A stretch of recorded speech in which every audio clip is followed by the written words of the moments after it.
April 23, 1944, 2:15 p.m., northern Burma. A machine hovers where machines cannot hover. The Sikorsky YR-4B shakes so violently its rivets scream. The jungle below seals shut like a tomb.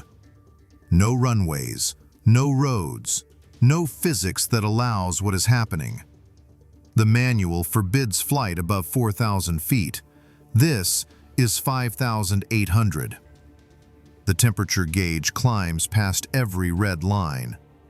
The engine, designed for cool New England air, chokes on 105-degree heat that drains horsepower with every second. Below the canopy, 4 men bleed into mud 40 miles behind Japanese lines. 3 British Chindits, 1 American pilot. Their crashed Stinson lies crumpled in vines. Japanese patrols closing from 3 directions. No airstrip exists for rescue. No fixed-wing aircraft can land. In 8 hours, everyone below will be dead or captured. Inside the cockpit, Lieutenant Carter Harman grips controls that vibrate through bone. Sweat blinds him. The altimeter needle trembles. Every instrument screams, "Abort!" The helicopter weighs 2,020 pounds empty. He has stripped it to skeleton. No co-pilot's seat, no radio, no safety equipment. But, even stripped, the weight of 1 wounded man might be too much. The heat is too much. The altitude is too much. The engine will seize. The rotor will stall. Physics will win. Pilots call this machine the flying Eggbeater. A joke, an experiment, a toy, not a weapon, not a savior. But Harman tightens his grip anyway, because 4 men are dying. And this fragile, shaking, impossible machine is their only chance. The rotor accelerates. The jungle waits.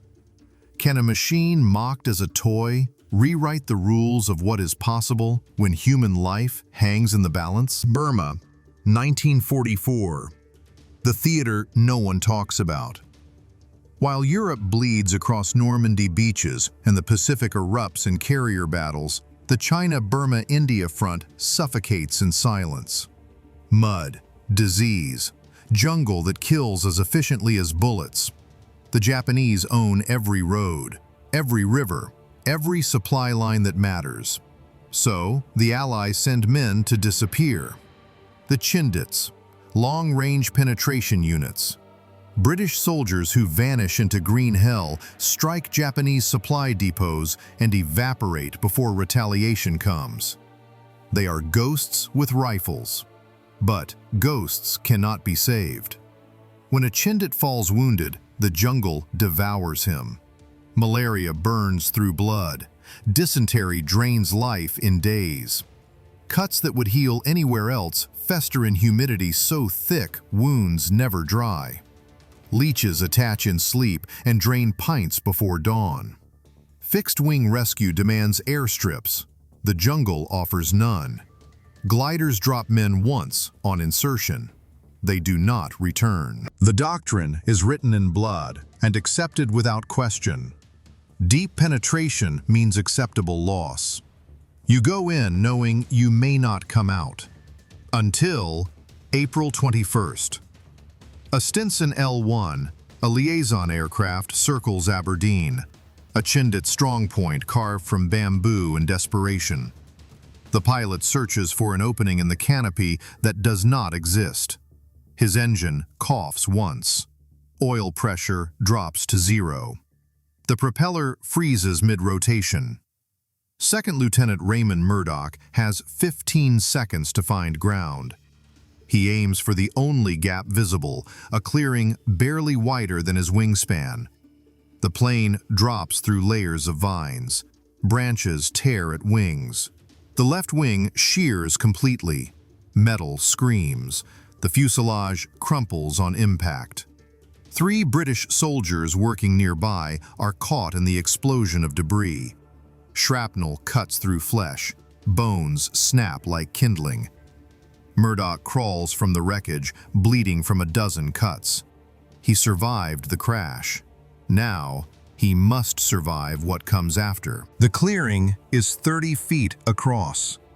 Trees rise 200 feet, their canopy interlocking overhead. No rescue plane can land.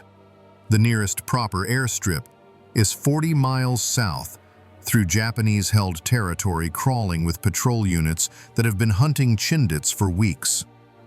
Murdoch activates his emergency radio. Command receives coordinates, calculates options. There are none. The response comes cold and clear. Hold position. Await extraction if possible. Prepare for E and E. Escape and evasion. Translation: you are on your own. Standard protocol. Deep penetration accepts this cost. The mission continues. 4 men do not stop a war. The wounded are bandaged with supplies meant to last days, not weeks. Morphine runs out in hours. Infection begins before sunset. At command tents across India, staff officers write off Aberdeen. 4 names added to a list of acceptable losses, but 60 miles west, at a forward airbase near Lalagat, soaking in monsoon rain, an experimental unit exists that most officers pretend does not. The 1st Air Commando Group. Pilots who test machines, sane men refuse to fly. Engineers who rebuild engines with parts scavenged from wrecks. Men who believe rules are suggestions written by people who were not desperate enough. Inside a tent where humidity rots paper and maps, Lieutenant Carter Harman studies coordinates radioed from Aberdeen. Beside him sits a machine that should not exist. The YR-4B helicopter, America's first military rotorcraft. A skeleton of tubular steel wrapped in fabric. A 185 horsepower engine designed for Massachusetts winters, not Burmese monsoons. Rotor blades carved from wood and covered in canvas that tears if you handle it roughly. It has never flown combat, never operated above 90 degrees, never attempted rescue in terrain that would kill a fixed-wing pilot just trying to find a landing zone. The manual is explicit. Do not operate above 4,000 feet. Do not hover in temperatures exceeding 85 degrees. Do not exceed maximum gross weight of 2,535 pounds. Aberdeen sits at 5,800 feet. Current temperature, 105 degrees. Required payload, at least 1 wounded man per trip, probably closer to 180 pounds with equipment. The math does not work. The physics do not work. Every regulation says this mission is impossible. But Harman hears the coordinates repeat over static-filled radio. He knows what silence means in the jungle. He knows what hold position means when Japanese patrols are 2 miles away and closing. He walks to the helicopter. He begins stripping weight. Co-pilot seat, removed. Radio equipment, removed. First aid kit, toolkits, inspection panels, tie-downs, safety equipment. Everything not essential to making the rotor turn is torn out and thrown in the mud. The helicopter becomes a skeleton wrapped in hope. An engineer watches him work. You know it won't fly in that heat. Harman does not look up. It will fly once. And if it doesn't, then 4 men die who might have lived. The engineer says nothing else. By dawn, the helicopter weighs 2,020 pounds empty. Harman weighs 160. Fuel weighs 180 minimum. That leaves 175 pounds for payload. Barely enough for 1 wounded man. In cool air. At sea level, in conditions that do not exist where he is going. Harman does not sleep that night. He studies maps by candlelight, river valleys, terrain elevation, wind patterns. He plans the flight like a man planning a funeral, his own or theirs, he is not sure which. At dawn on April 23rd, he straps himself into the cockpit. The engine starts with a cough that becomes a roar. The rotor accelerates. Engineers watch in silence as the helicopter claws altitude. One shakes his head. He won't make it back. Another stares at the jungle horizon. He might not make it there. What happens when the only hope is a machine that was never meant to fly in these conditions? April 22nd, 0630 hours. Japanese patrols find the wreck. The first gunshot cracks through bamboo like a branch snapping, then another. Then a sustained burst that sends birds exploding from the canopy. The Chindits return fire from cover they carved overnight. But movement is suicide. The wounded cannot walk, cannot crawl. One tries and screams.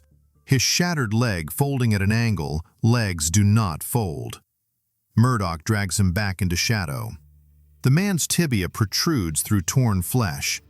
White bone, red meat, black mud.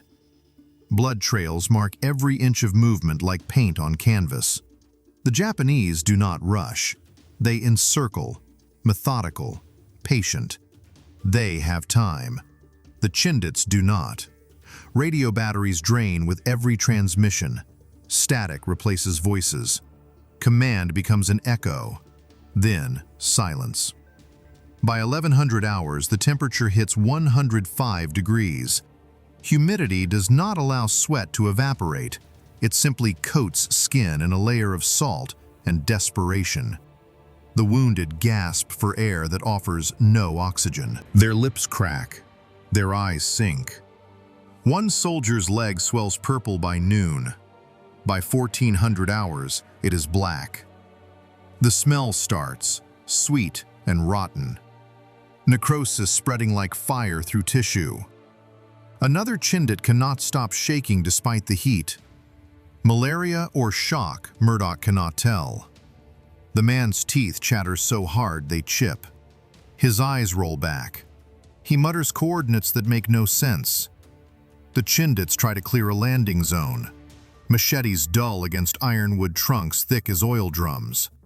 Vines regrow faster than they can be cut. Cables of vegetation that strangle progress. They burn what they can.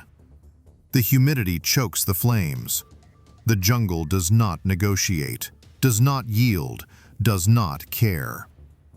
Every hour, Japanese voices draw closer. Orders shouted in clipped syllables. Commands relayed through the undergrowth. A search pattern tightening like a noose. Murdoch counts the voices.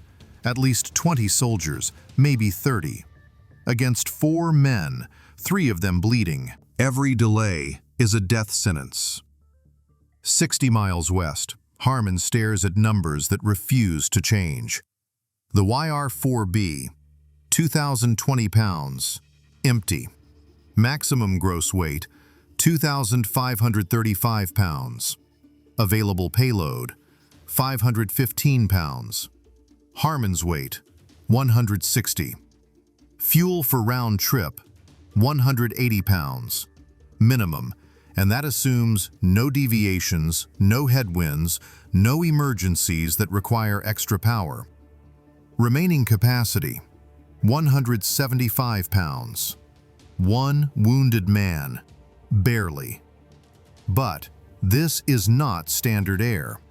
This is 5,800 feet at 105 degrees. Density altitude, the altitude the aircraft thinks it is flying at based on air density, approaches 9,000 feet. The engine loses 30% of its power in air this thin and hot. The rotor bites vapor instead of substance. Lift becomes a luxury the machine cannot afford. Harman removes the co-pilot's seat himself, 30 pounds stripped. The radio, 45 pounds. Every inspection panel he can unbolt without compromising structural integrity. Every tool, every piece of safety equipment mandated by regulations written by men who never flew into hell.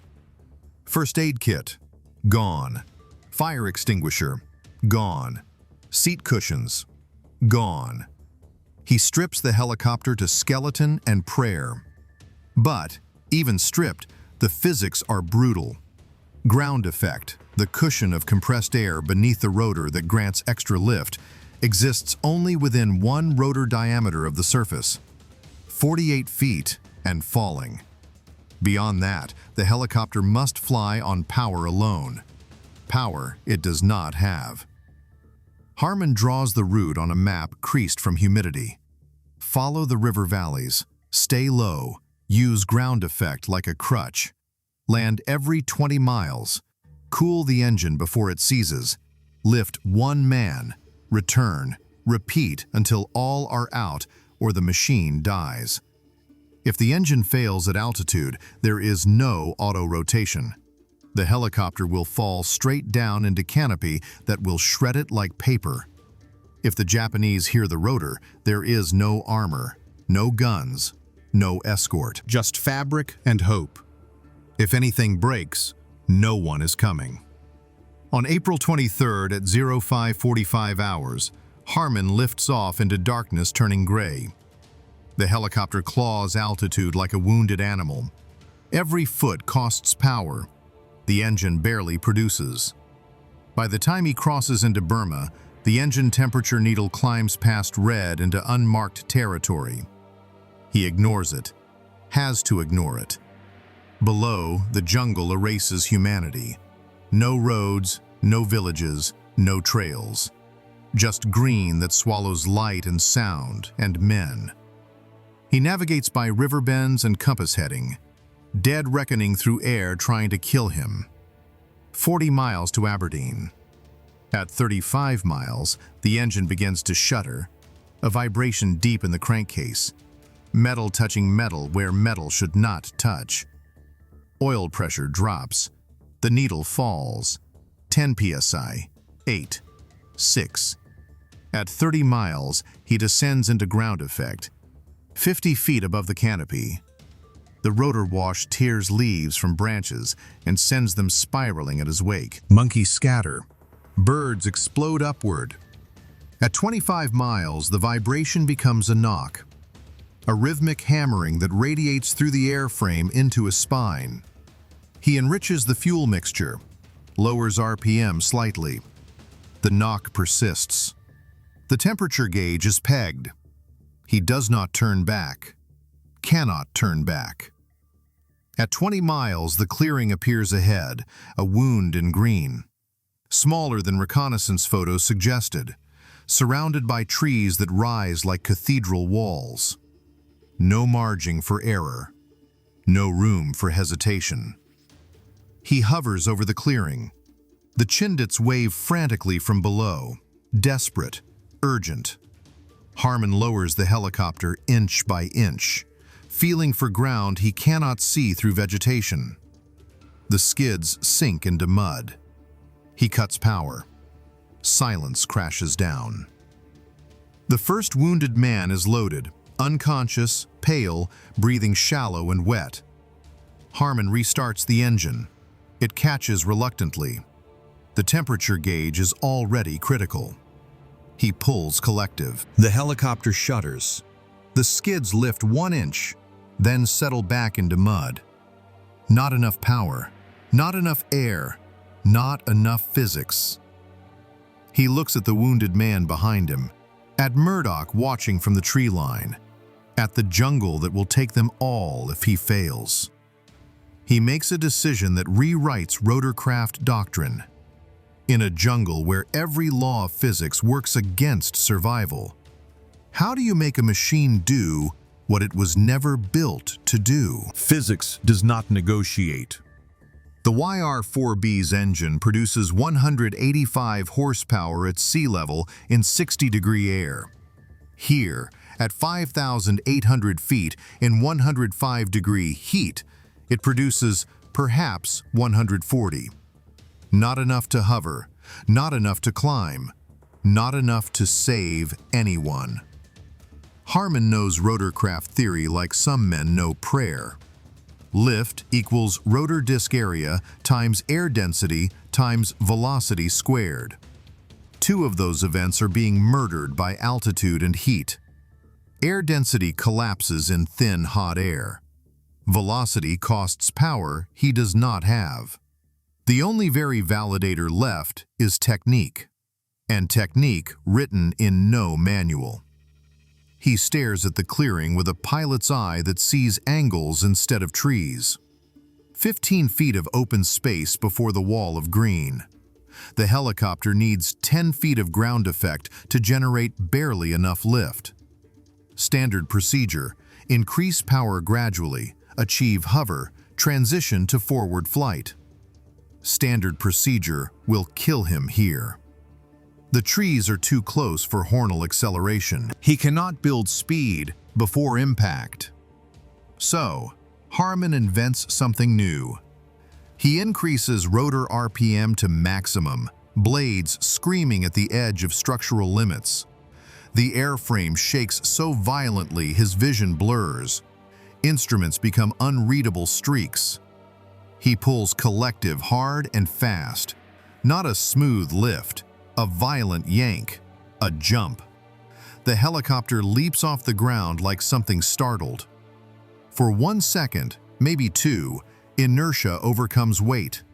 Momentum carries the machine upward, even as the rotor loses efficiency in air too thin to bite. 3 feet of altitude, borrowed, stolen, unsustainable.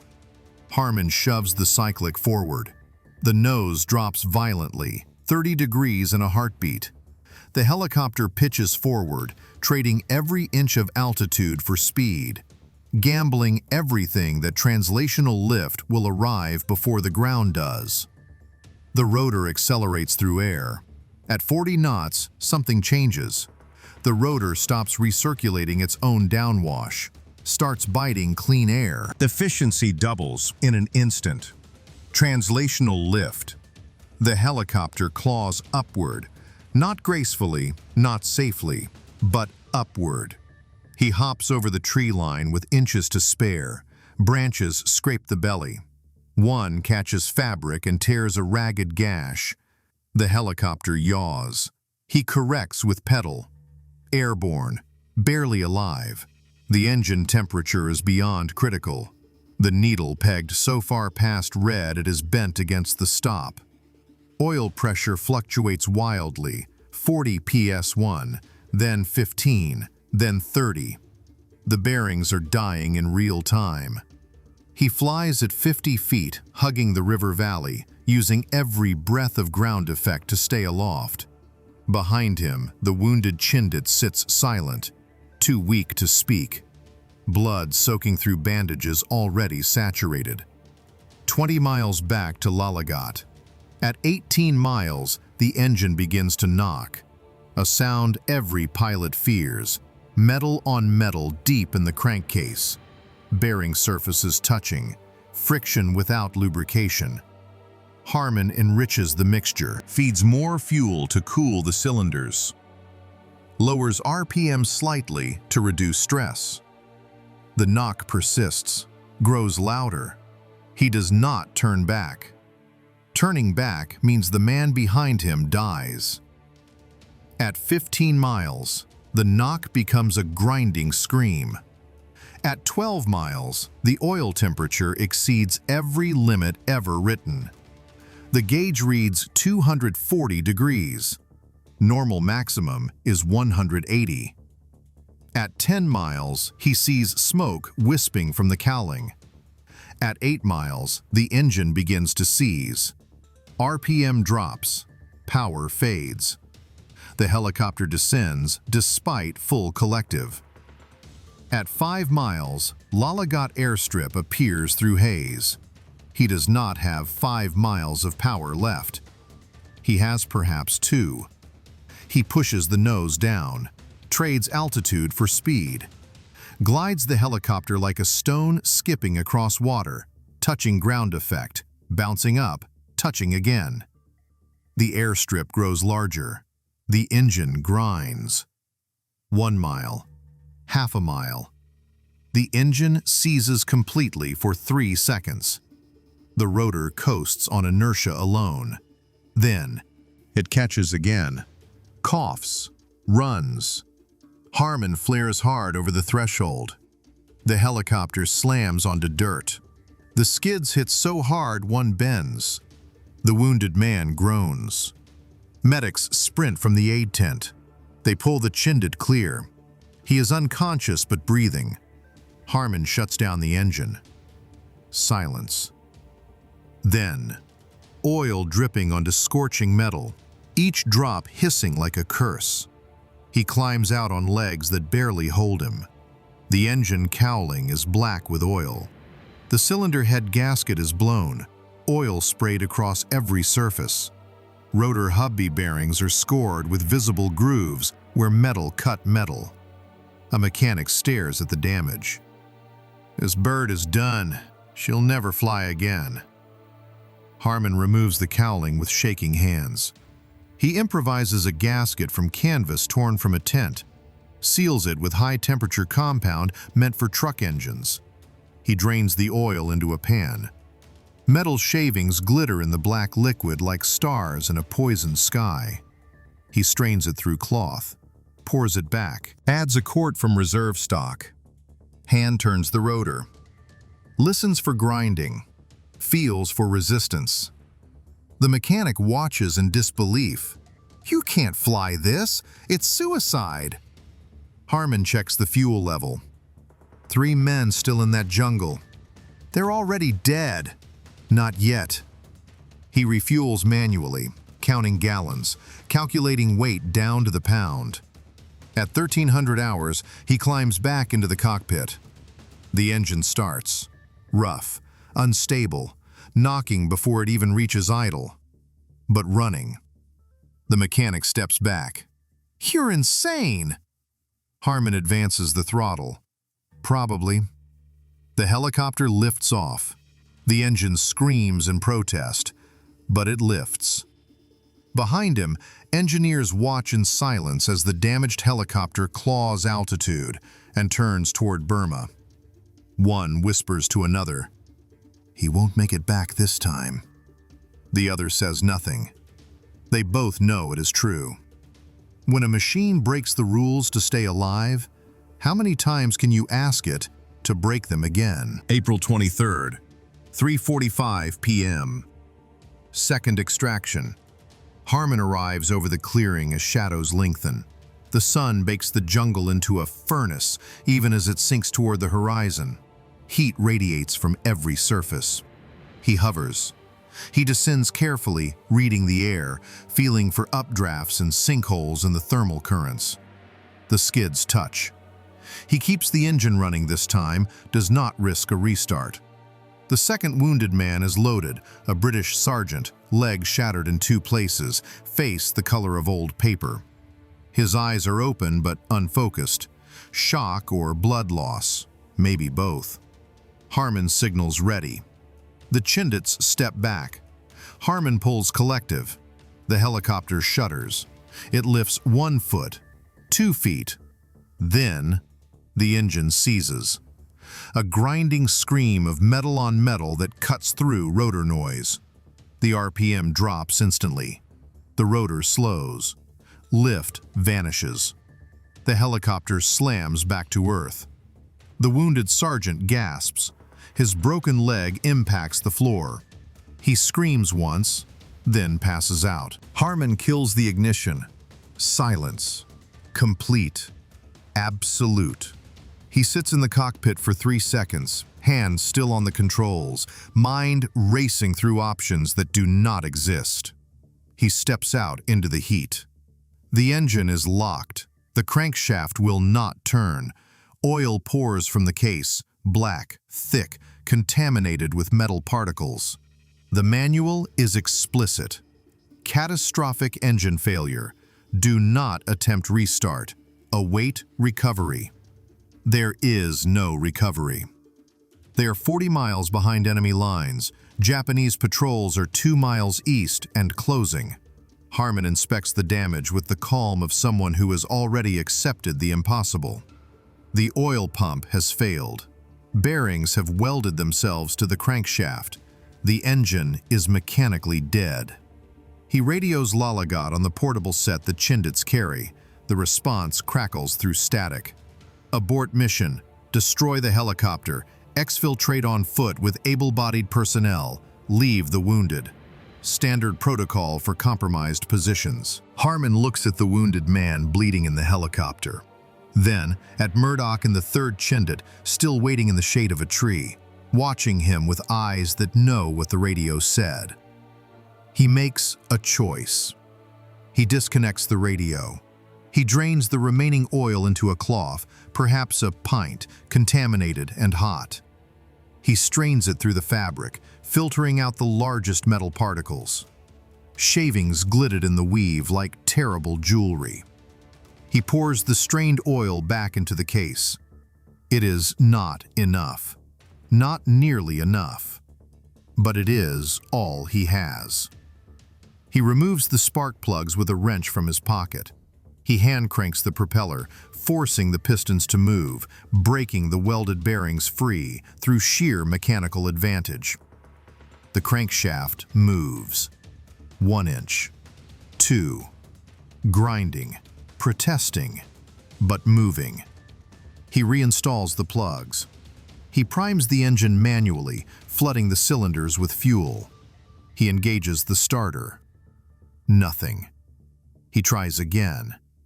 The engine coughs, backfires, a small explosion of unburned fuel. He tries a third time. The engine catches. It runs, rough, unstable, knocking like a hammer striking an anvil in rhythmic fury. But it runs. Harman does not wait for it to fail again, does not check gauges, does not hesitate. He pulls collective. The helicopter lifts. Not smoothly, not safely, but it lifts. He executes the jump takeoff again, harder this time, more violent, more desperate. Hopping the underpowered machine over the trees by sheer force and momentum and refusal to accept physics. The helicopter leaps into air that does not want to hold it. The nose drops, the rotor screams. He clears the trees by 2 feet.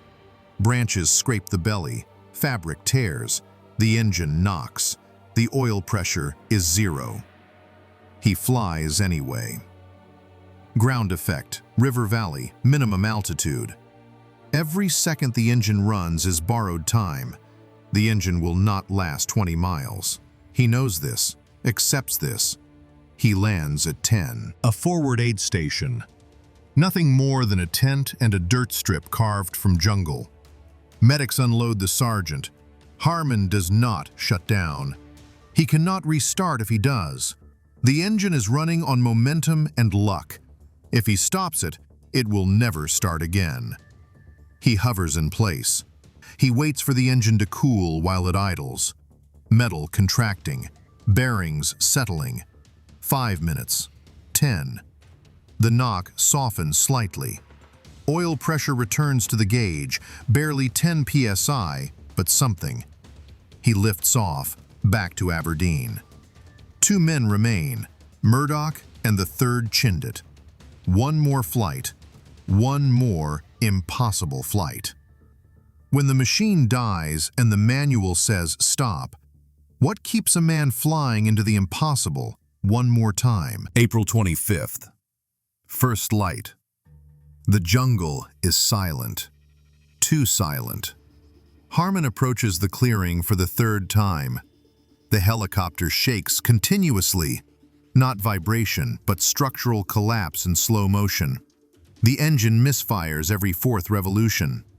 Oil streaks the windscreen black. This is the last flight the machine will ever make.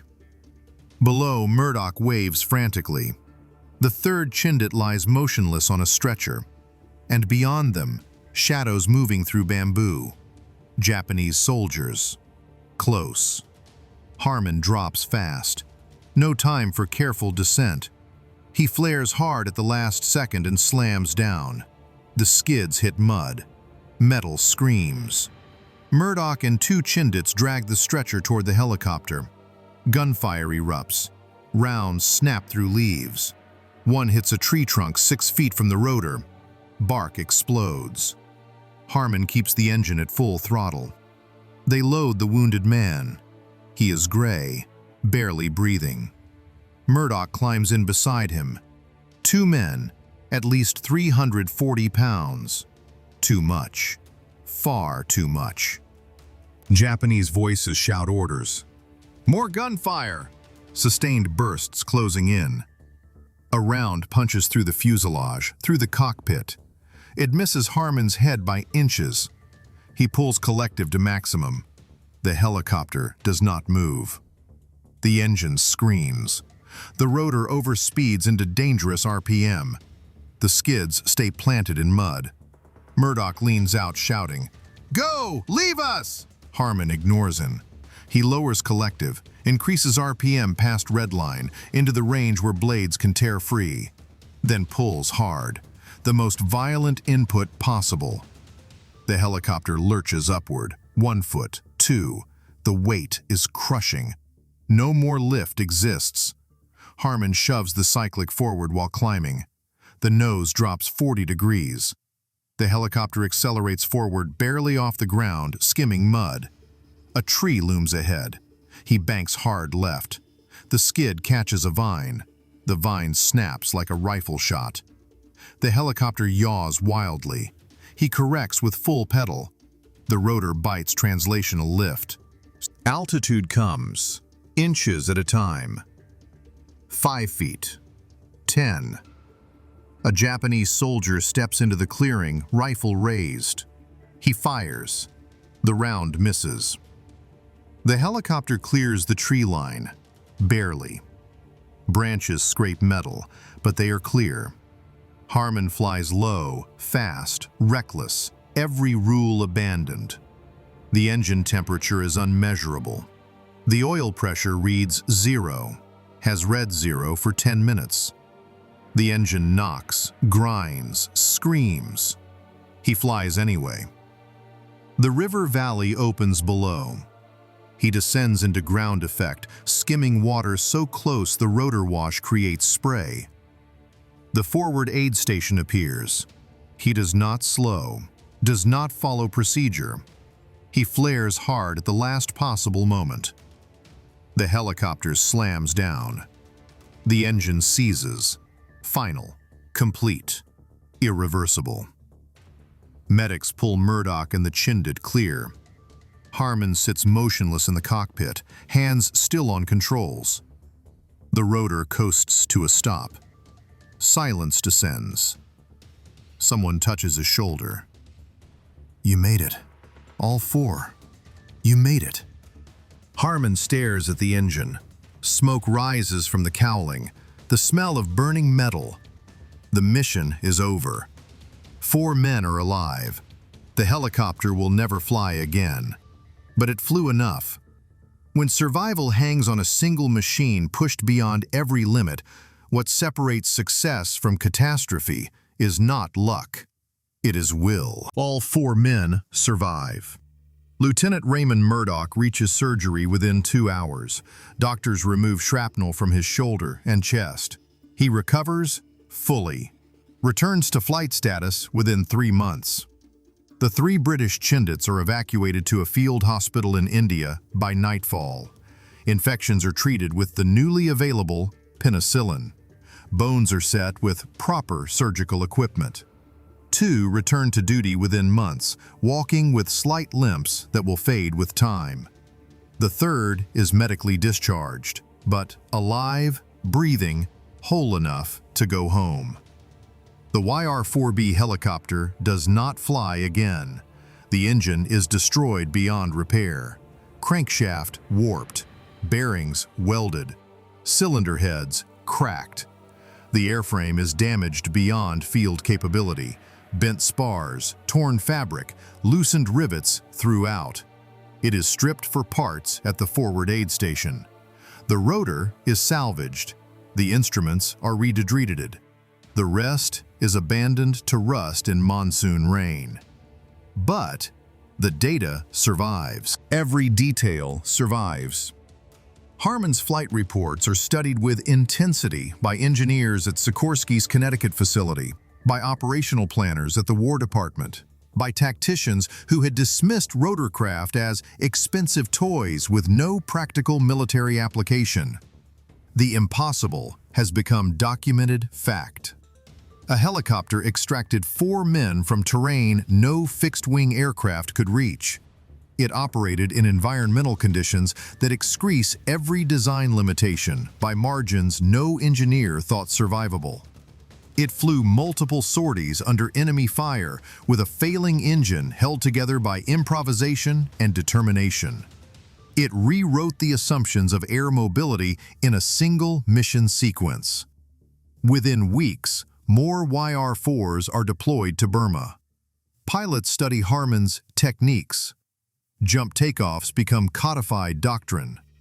Ground effect navigation becomes standard practice in the theater. By summer, helicopters are pulling wounded men from battlefield across Burma and China. The numbers grow. 5 rescues, 10, 50. By war's end, helicopters in the China-Burma-India theater save hundreds of lives that would otherwise have been written off as acceptable losses. The flying Eggbeater is no longer a joke. It is no longer experimental. It is the future arriving ahead of schedule. The impossible became routine because one pilot refused to accept that physics was final. Carter Harman's mission in Burma is forgotten by history. No Medal of Honor, no headlines in Stars and Stripes, no recognition beyond a brief mention in classified after-action reports, filed and forgotten in War Department archives. But the principle he proved changes warfare forever. Korea, 1950. Helicopters become the primary method of casualty evacuation. The H-13 Sioux and H-19 Chickasaw fly thousands of wounded from frozen front lines to mobile Army surgical hospital units. Survival rates for battlefield injuries increase by 40% compared to World War II. Men who would have bled out on hillsides survive because helicopters ignore terrain and weather that grounds fixed-wing aircraft. Vietnam, 1965. The UH-1 Huey becomes the symbol of American air mobility. Entire infantry units are inserted and extracted by helicopter. Aeromedical evacuation becomes so routine that wounded soldiers expect it. The golden hour. The critical first 60 minutes after injury, when intervention saves lives, becomes achievable because rotorcraft ignore mountains, jungles, rice paddies. Tens of thousands of lives saved by a principle proven in Burma. Every modern conflict since relies on the same truth Harman demonstrated in April 1944. Runways are objectivable. Rescue is possible anywhere a rotor can hover. The technology evolves beyond recognition. Turbine engines replace reciprocating pistons. Composite blades replace wood and fabric. Fly-by-wire avionics replace mechanical controls and pilot instinct. But the mission remains fundamentally identical. One pilot, one machine, one wounded soldier who will not be abandoned. The YR-4B that Harman flew to destruction in Burma was never recovered. The jungle reclaimed it, as it reclaims everything. Vines covered the wreckage within weeks. Monsoon rains rusted the tubular steel frame. Within a year, it vanished completely beneath the canopy, absorbed into the green that erases history. But its legacy flies every day. In every medevac helicopter over every battlefield from Iraq to Afghanistan. In every search and rescue bird hovering over mountains, oceans, and forests. In every Coast Guard swimmer lowered into storm-tossed seas. In every pilot who looks at impossible terrain and impossible weather and calculates how to save one more life. The machine was a prototype that barely worked. The mission was a blueprint that changed everything.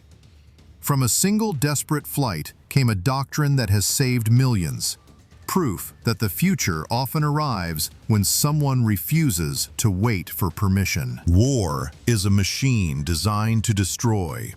It consumes men, resources, certainty. It leaves no room for hesitation or machines that barely work. But sometimes, in the worst heat, the deepest jungle, the most impossible circumstance, human resolve forces the future to arrive early. Not because the technology is ready, but because the need is absolute. Carter Harman did not invent the helicopter. He did not design the tactics. He did not write the manual. He simply refused to accept that physics was final. He stripped the machine to bones. He flew it past failure. He landed it in a space that did not exist. And when the engine seized, he made it run anyway. Not to kill faster, not to dominate terrain, but to prove that human life is worth the risk of the impossible. That is the legacy of the flying Eggbeater. Not the machine, the choice. Every helicopter that hovers today over a battlefield, a mountainside, a flood, or a fire carries that same principle. Someone is dying. The terrain is impossible. The machine is not enough. So, the pilot tries anyway, because the most powerful force is not the weapon. It is the refusal to leave anyone behind. They mocked the helicopter. They mocked the mission. They mocked the man who flew it. But they could not mock the result. 4 men lived, and the future changed. Not because it was ready, but because someone decided it was necessary. History does not remember Carter Harman's name, but every life saved by helicopter since April 1944 is built on what he proved in that jungle. That the impossible is simply what has not been done yet. And sometimes, all it takes is one pilot who refuses to accept no for an answer. If you found value in this story of courage and innovation against impossible odds, consider sharing it with someone who needs to hear that the impossible is simply what has not been done yet. And subscribing to join us as we uncover more untold stories from history's most defining moments.